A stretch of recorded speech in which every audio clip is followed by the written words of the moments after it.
शिक्षणाच्या अवकाशातील तीन तारे.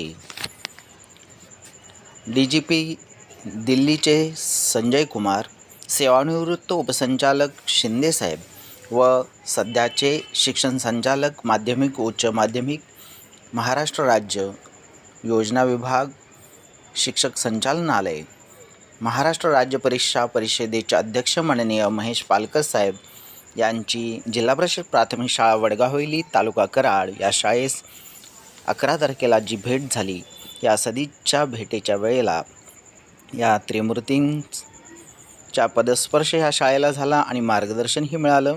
यावेळी त्यांना 365 डेज योगा फॉर ऑल हे पुस्तक मला देता आलं आणि हा आनंदाचा क्षण. त्यावेळेला माननीय महेश पालकर साहेब काय म्हणाले, त्यांनी काय मार्गदर्शन केलं ते आपण या आजच्या व्हिडिओमधून ऐकणार आहोत.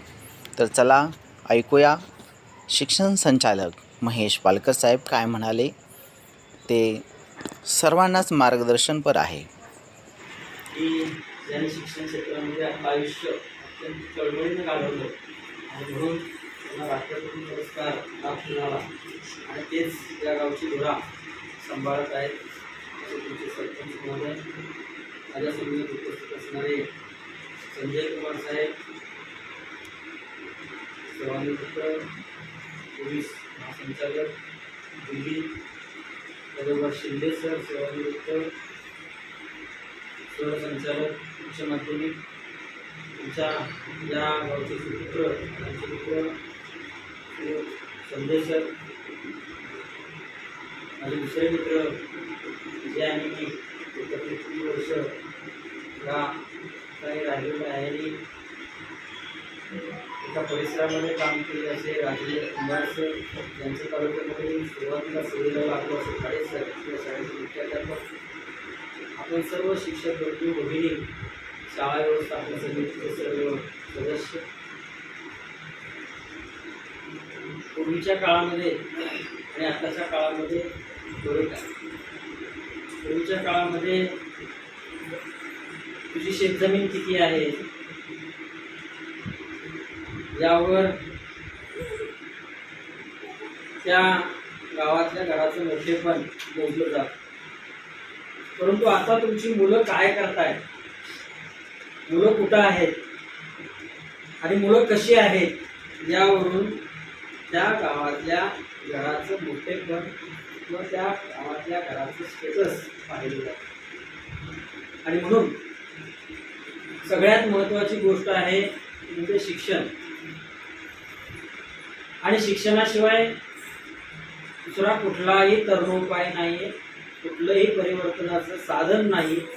आणि म्हणून पश्चिम महाराष्ट्रामध्ये रयत शिक्षण संस्था असेल, स्वामी विवेकानंद शिक्षण संस्था असेल किंवा स्थानिक संस्था असतील, यांनी स्थानिक स्वराज्य संस्थेच्या शाळांच्या बरोबरीनं काम केलं आणि शिक्षणाचा वसा या पश्चिम महाराष्ट्रामध्ये मोठ्या प्रमाणामध्ये वृद्धिंगत केला, वाढवला.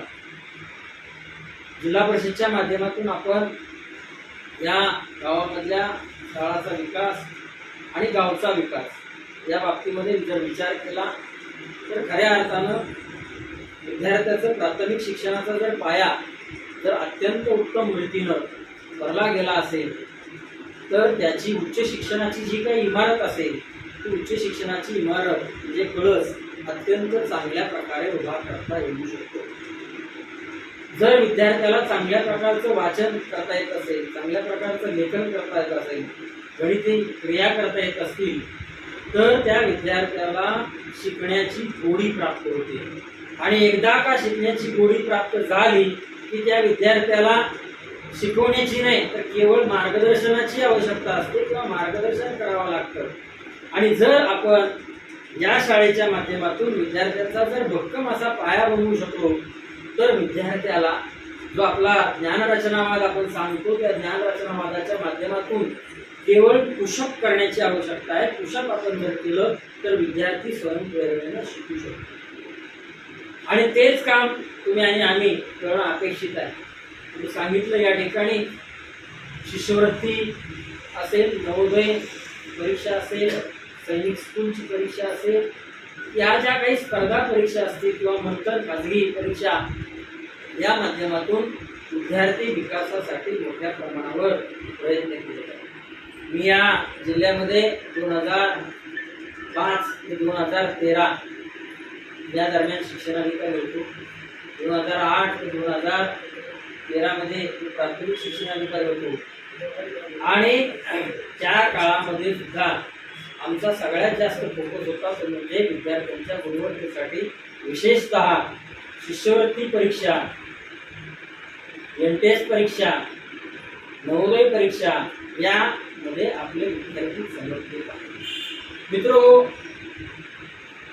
एक लक्षात घ्या, जसं आपण एखाद्या गोष्टीचं मोजमाप करत असतो, जे इमारतीची उंची आपण अशी किती उंच आहे याच्यावर आपण तिची उंची मोजतो, रुंदी असेल तर तिची जी काही रुंदीची फुटपट्टी असेल ती लावून मोजतो।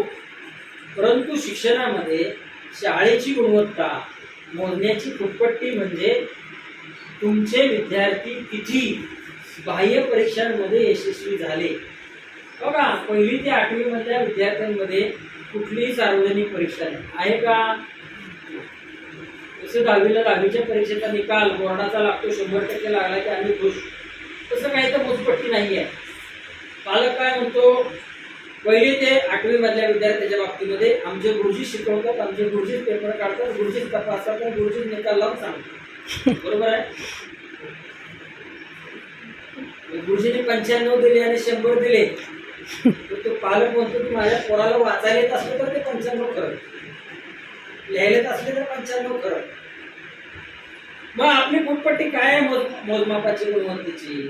तर बाह्य परीक्षा ज्या काय होतात, म्हणजे आता त्यातली बाह्य परीक्षा कोणती? आता या वर्षीपासून इयत्ता 4थीची शिष्यवृत्ती आहे, 7वीची शिष्यवृत्ती आहे, नवोदय परीक्षा आहे किंवा सैनिकी शाळेच्याच परीक्षा आहे किंवा वेगवेगळ्या माध्यमातून घेणाऱ्या ऑलिम्पियाडच्या परीक्षा आहेत।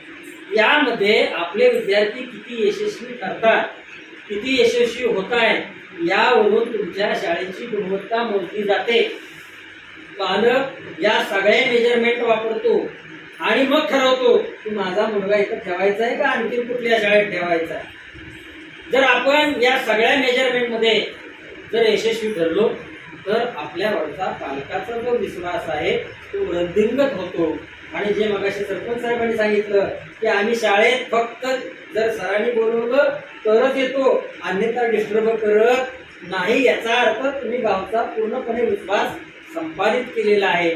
आणि हा संपादित केलेला विश्वास जो आहे तो अजून वृद्धिंगत करावा। आणखी विद्यार्थ्यांच्या गुणवत्तेसाठी केवळ शैक्षणिक गुणवत्तेमध्ये पाठ्यपुस्तक आणि पाठ्यपुस्तकाच्या संबंधित गुणवत्ता आहे असं नाही आहे, तर विद्यार्थ्याच्या ठिकाणी क्रीडेची प्रज्ञा असेल तर त्याला क्रीडा प्रबोधनी आहे, तो वेगवेगळ्या खेळामध्ये चमकला पाहिजे। जर कलेची गुणवत्ता असेल तर कलेमध्ये आहे, संगीत आहे, नाट्य आहे, नृत्य आहे, याही आविष्काराकडे आपण लक्ष दिलं पाहिजे। त्याच्या हातामध्ये जर कुठलं कौशल्य असेल तर त्या कौशल्याचा विकास करण्याच्या दृष्टिकोनातून आपण प्रयत्न केला पाहिजे। आणि विद्यार्थी हा सर्वांग सुंदर होईल आणि आपल्या शाळेतून बाहेर गेल्यानंतर आपल्या शाळेकडे बोट करता कामा नये की या शाळेचं पोरगं याला काही येत नाही,